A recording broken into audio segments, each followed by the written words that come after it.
Bom, é uma alegria para mim estar aqui com vocês, para contar um pouquinho do trabalho que a gente vem fazendo na economia, né? É um projeto do Transition Network, que é assim, como é que a gente começa a pensar a economia num ambiente de transição, né? O que que tipo de negócios podem nascer para apoiar essa questão de reduzir as mudanças climáticas, de ter uma pegada menor, né? E eu acredito muito que tem a ver com, a gente fala muito de crise, mas eu vejo esses negócios como uma grande saída. E aí a gente entra nos negócios criativos, nos negócios locais, e a gente, como consumidor, em dar suporte para esses negócios. Então, a gente fez, isso aqui tudo começou com uma pesquisa no Transition Network sobre que negócios funcionavam melhor e que negócios deveriam ser apoiados para melhorar ainda mais uma iniciativa de transição. Quais são os negócios que dão suporte para isso, né? E eles fizeram uma pesquisa no mundo inteiro, né? Cada país tinha um grupo de pesquisadores, e aqui no Brasil fui eu e a Isa. Lógico, né? Aí, a gente fez toda essa pesquisa para poder entender um pouquinho e traduzir para a nossa realidade, né? Esse é o único slide em inglês que eu queria mostrar para vocês. Esse aqui é o site do Reconomy, do projeto Reconomia Internacional, tá? A gente tem uma versão portuguesa, mas ela não está tão completa ainda quanto essa, né? Aqui, o que você tem? Eles separaram 3 itens principais, tipo 3 grandes grupos, né? Que são importantes para que uma economia em transição se desenvolva. Eles dizem assim, primeiro, empreendimentos inspiradores, como o nosso food truck aqui, né? Por quê? Porque ele é inspirador. Você olha e fala, meu, coisa linda. Nossa, olha só, uma coisa dessa, e dá certo, e é gostoso, né? Então, empreendimento inspirador. A gente fala economic enablers, que é o quê? São empresas ou bancos comunitários que apoiem, né, que fomentem a economia local, que financiem projetos locais, né? Ou que apoiem pequenos empreendedores a montarem suas pequenas empresas, né? E leadership projects, que são os projetos diretamente na comunidade, que são coletivos. Sei lá, hortas comunitárias que você vende uma parte. Eu acredito muito que tem a ver com os coletivos, né? Tipo, os espaços coletivos, os hubs. Então, assim, é exatamente essa forma diferente de fazer as coisas para poder mudar o sistema, né? Porque a gente está dentro dele, né? E aí a Isa sempre falava, não, a gente tem que implodir o sistema. Daí eu falava, gente, mas se a gente implodir o sistema, cai na cabeça, né? Então a gente tem que fazer florescer o sistema, né? Uma coisa de dentro que floresce de dentro dele, porque se a gente implodir, cai na nossa cabeça. E aí a Elvis, né? Então, mas são coisas que a gente vai aprendendo com o tempo, né? E aí a gente fez uma pesquisa, eu quis trazer para vocês um pouquinho também de que itens eles colocam como sendo o que é reconomia, que empreendimentos são esses que tem a ver com a reconomia. Então, economia de baixo carbono, né? Algum negócio que não só seja solidário ou que seja local, mas que sim ajude a reduzir a pegada de carbono. Por exemplo, comer localmente é uma coisa, reduz muito a pegada de carbono, porque você evita que a comida venha, entendeu? O custo, na verdade, eu brincava com as crianças quando eu fui fazer um trabalho com elas de plantar semente, para elas verem de onde é que vem, então eu pedi para elas trazerem a sementinha, para a gente plantar, para elas verem de onde é que nasce aquela fruta e tal.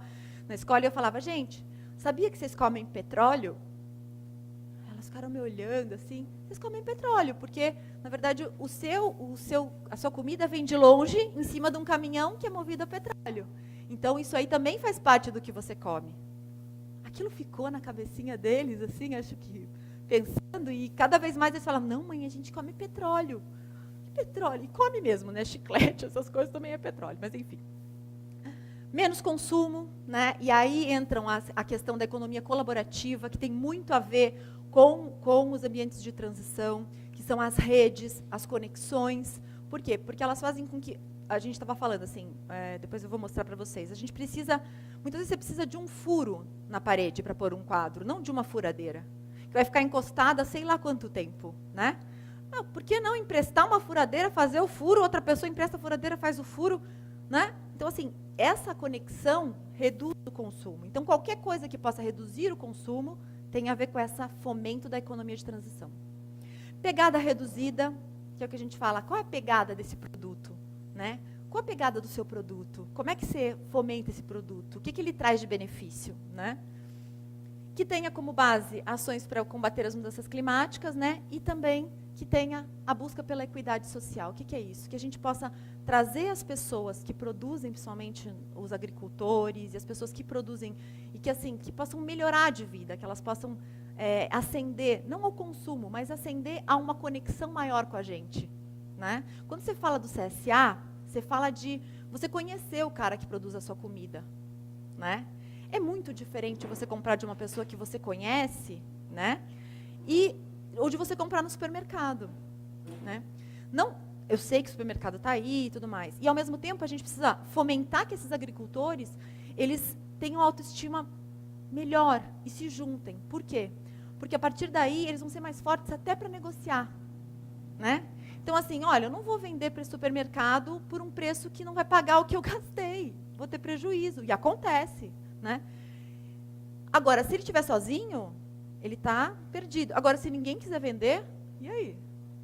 Seu supermercado, né? Então, assim, é um pouco essa conexão também que o Reconomy tem, de dar suporte até de materiais e de informação para quem está na transição e quer montar um negócio, né? E a gente fez uma pesquisa, eu não trouxe todos, né? Que fala muito sobre essa coisa da colaboração, da conexão. Então, a economia da transição, ela tem muito isso, assim, né? Das redes. Então, a internet, as redes locais, as conexões via WhatsApp, todas essas conexões são muito importantes para que uma rede local de negócio funcione, né? E aí, contando um pouquinho dos negócios que dão muito certo, essa aqui é a Camila, ela foi gaiana também, né? Do Rio de Janeiro. E ela criou o Tem Açúcar, que é uma plataforma, né? A Vila Mariana, onde eu moro, tem, né? É uma plataforma que encontra pessoas que estão perto de você, e aí você se cadastra e ela joga para você o pedido dessa pessoa. Então ela fala assim, a gente emprestou, já emprestei uma furadeira, né? Diversas coisas, porque eles falam assim, olha, eu sou não sei quem, estou precisando de tal coisa e preciso de uma furadeira. Aí você fala, eu tenho uma furadeira. Quantos dias você precisa? Preciso de 2 dias. Então tá, pode vir pegar. A pessoa vai, pega, usa e retorna. E aí você tem, dentro disso, ela criou essa plataforma. E ela era uma plataforma livre. É que hoje ela está com 60 mil usuários. Então ela falou, eu estou me virando agora porque eu não consigo mais pôr ninguém para dentro, porque ficou muito grande. Então agora eu vou precisar de um financiamento para poder aumentar o sistema, que senão ele vai bugar. Pifar. Negócios locais, por exemplo, a Brasilianas é do Transition Brasilândia.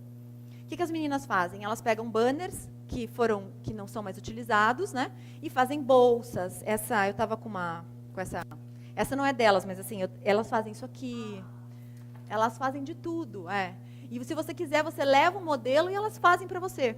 Então, assim, usando coisas, reciclando coisas. E elas são da comunidade. Elas procuram fazer para aquela comunidade, mas também para fora, enfim. Reduz lixo, então assim, está dentro dessa categoria que a gente fala que é da Reconomy, né, que é a economia de transição. O Bliv, né, que também é uma menina, uma graça, eu tirei um pouco os personagens, senão eu fico contando a história deles que eu me encanto, né. O nome dela é Johanna, ela era uma estagiária de direito que largou tudo para montar o Bliv. O Bliv é a primeira plataforma brasileira de troca de horas, né. Então assim, como é que ela é? Você coloca lá, como aprender uma língua sozinho. Esse cara tem 25 horas de experiência disponível. Aí, quando você entra, você também coloca uma moeda sua. Tá, eu estou disponibilizando 20 horas de como usar o PowerPoint. Aí eu falo, olha, eu queria trocar 1 hora de como usar o PowerPoint com você por 1 hora de como aprender uma língua sozinho. Tá, fechou. Né? Então, assim, ela organizou a coisa para você conseguir trocar horas, né? Eles chamam, e você ganha uma moedinha. Cada hora que você coloca lá, você ganha um Bliv para trocar, né? Então, é como se fosse uma moedinha. Se você não quiser trocar diretamente com o cara, ele vai ganhando os Blivs e pode trocar por qualquer uma outra. Como se fosse um banco de horas, né? Um grande banco de horas. É bem interessante, né? O Airbnb, que na verdade a gente chama de Couchsurfing, né, que é absolutamente muito legal, e que todo mundo usa hoje em dia, né? Essa menina chama Bruna Freitas, ela é de Curitiba. E ela fala assim que as melhores experiências da vida dela, ela teve por abrir a casa dela, que é super pequenininha, né, para pessoas diferentes. Ela falou que uma vez no aniversário dela, ela abriu a casa dela e tinha uns colombianos e que eles foram muito fofos, fizeram um bolo para ela, coisa que ela nunca ia ter. Ela falou, nossa, nunca pensei que abrir a minha casa fosse tão legal. Essa casa dela é super pequenininha, só para vocês verem, assim, não importa o tamanho da casa, o importante é essa abertura. O Amar, que eu gosto muito, assim, que tem a ver com permacultura, mas é uma empresa de arquitetura sustentável, eles constroem casa de terra, todas essas técnicas diferenciadas e de baixo impacto, eles têm, e eles têm arquitetos, todos esses trabalhos, e eles fazem isso. Isso, por exemplo, construção de evapotranspiração, que é aquele tratamento de esgoto com planta, eles não têm mais condição até o final desse ano, de tanta gente que já pegou. E eu falo, isso é crise? Não está em crise, né? Está em ascensão. Então, assim, a crise é uma coisa muito relativa. E para a gente que está em transição, a crise é uma coisa muito boa. Porque ela obriga as pessoas a olharem para coisas que elas nunca olharam. Então, eu falo, a gente está numa super crise maravilhosa. Porque todo mundo está começando a entender. Ninguém mais olha para a gente. Eu comecei a trabalhar com sustentabilidade há muitos anos. Então, quando eu comecei, todo mundo olhava, essa menina é louca, imagina, vai acontecer isso, mudança climática, tá. Agora ninguém mais olha para mim como se eu fosse uma louca, né? Então, assim, já fui chamada de a louca da Oca por causa de uma sala que a gente estava fazendo. Tá, a louca da Oca agora está no conselho da empresa, e aí? Né? Então, assim, é uma mudança e precisa haver essa mudança, ela precisa acontecer.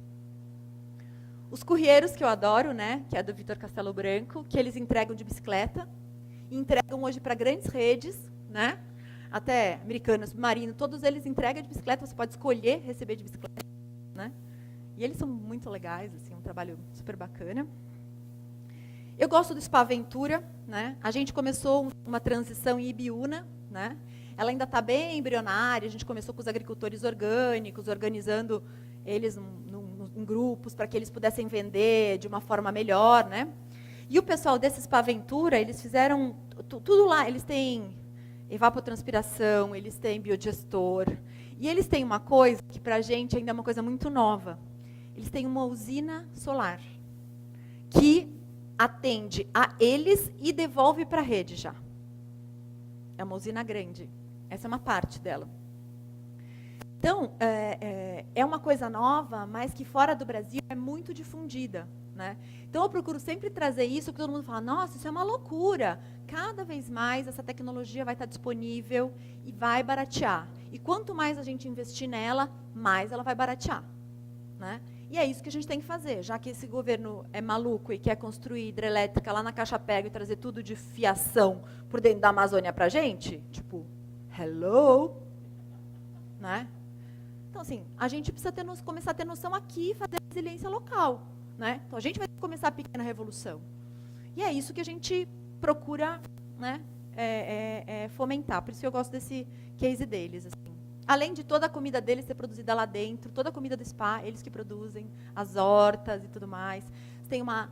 Fica em Biúna também. Né? Eles são um dos principais fomentadores da transição lá. Né? É uma galera muito legal. Eu coloco oficina, porque quando a gente fala de enablers, que a gente diz, como é que uma empresa consegue fomentar que se crie esse tipo de rede? Né? Exatamente capacitando as comunidades para que elas possam tomar suas próprias decisões. Né? E mesmo fomentadas, mesmo que a gente tenha fomento empresarial, o que acontece? Essa comunidade é uma comunidade. E quando eles contratam a gente, eles já sabem que a gente vai fomentar que essa comunidade seja independente, senão nem contrata. Então, a gente já avisa. Você sabe que, assim, a gente é um bom remédio, mas a gente tem contraindicações. Pode rolar um revertério. E pode mesmo. Mas a gente já deixa avisado antes. Quem topa, topa. Quem não topa, já não topa de primeira. Né? Um dia o Ri falou para mim, assim, não sei como esse cara te contratou, você falou isso aí mesmo para ele? Eu falei, mas assim, o cara na hora, ele não tem alternativa, né? Ele olha para você e fala, então tá, dos outros jeitos não deu certo, vai lá, sua doida, vai lá e vamos ver o que dá, né? E assim a gente vai mudando aos poucos as coisas, né? E eu gosto de colocar isso aqui porque essa é a primeira parte, que é o que a gente manda, está na abertura do material que a gente manda. No que acreditamos? Nas transformações sociais para um mundo mais igualitário e com mais consenso, na perenidade baseada em dimensões múltiplas como ferramenta para a sociedade, na mudança sistêmica que garante a transição para uma sociedade mais resiliente e generosa, no capital social e no fortalecimento das relações humanas conectadas por um propósito e na colaboração, compartilhamento e compaixão. A partir daí, se você achou que isso tudo bem, pode continuar que você vai ver o resto do site. Né? Então, o que a gente vê em todos esses empreendimentos é que a gente começa a criar, principalmente na economia colaborativa, uma nova moeda, né? Que não é só o tempo, que não é só o dinheiro, que não é só, mas principalmente o que a gente chama de reputação. Né? Por quê? Porque numa economia colaborativa, a reputação e o cuidado precisam ser redobrados. E se a sua reputação é boa, num site, numa conexão, ou, por exemplo, mesmo no Tem Açúcar, você tem a reputação. Se você vê, o cara coloca lá que escangalhou a tua furadeira, veio sem bico, sem tudo, você vai falar, meu amigo, nunca mais, ninguém mais vai emprestar para esse cara.